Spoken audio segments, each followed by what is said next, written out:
ದೇವರ ನಮಗೆ ಸ್ತೋತ್ರವಾಗಿ. ಈ ದಿನದ ದೇವರ ವಾಕ್ಯ ಪ್ರಲಾಪಗಳು 3ನೇ ಅಧ್ಯಾಯ 25ನೇ ವಚನ. ಯೆಹೋವನು ತನ್ನನ್ನು ನಿರೀಕ್ಷಿಸುವವರಿಗೂ ಹುಡುಕುವವರಿಗೂ ಮಹೋಪಕಾರಿಯಾಗಿದ್ದಾನೆ.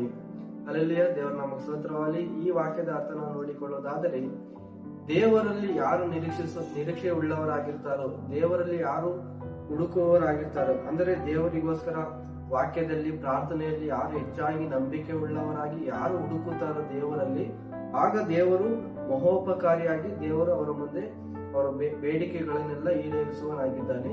ಹಾಗಾಗಿ ವಾಕ್ಯವನ್ನು ದೇವರಿಗೆ ಮಹಿಮೆ ಸಲ್ಲಿಸುತ್ತಾ ನಾವು ಪ್ರಾರ್ಥನೆ ಮಾಡಿಕೊಳ್ಳೋಣ. ಪರಿಶುದ್ಧನು ಉನ್ನತನು ಮಹೋನ್ನತನಾದ ತಂದೆ ಸಪ್ಪ, ನಾಮಕ್ಕೆ ಕೋಟೆಯನ್ನು ಕೋಟಿ ಸ್ತೋತ್ರಗಳು ರಾಜ. ಕರ್ತನೆ ಅಪ್ಪ, ನಿಮ್ಮನ್ನು ಹುಡುಕುವವರಿಗೆ ಕರ್ತನೆ ಅಪ್ಪ ನೀವು ಮಹೋಪಕಾರಿ ಆಗಿರುತ್ತೆ ಅಂತ ನೀವು ವಾಕ್ಯದ ಹೇಳಿದೆಯಲ್ಲ ಕರ್ತನೆ. ಅದೇ ರೀತಿಯಲ್ಲಪ್ಪ ಎಲ್ಲರೂ ಕರ್ತನೆ ವಾಕ್ಯ ಕೇಳಿದಂತೆ ಎಲ್ಲ ಮಕ್ಕಳು ಕರ್ತನೆ ನೀವು ನನ್ನ ಹುಡುಕುವವರು ಆಗುವಂತೆ ಸಹಾಯ ಮಾಡಬೇಕಲ್ಲಪ್ಪ. ಈ ವಾಕ್ಯ ಭಾವನ ಸಂಪೂರ್ಣ ನಿಮ್ಮ ಕಾಲಲ್ಲೊಪ್ಪಿಸಿ ತಂದೆ ಮಗ ಪವಿತ್ರಾತ್ಮಿಸಿ ಬೇಡೆಂದು ಕೊಡುತ್ತೇವೆ.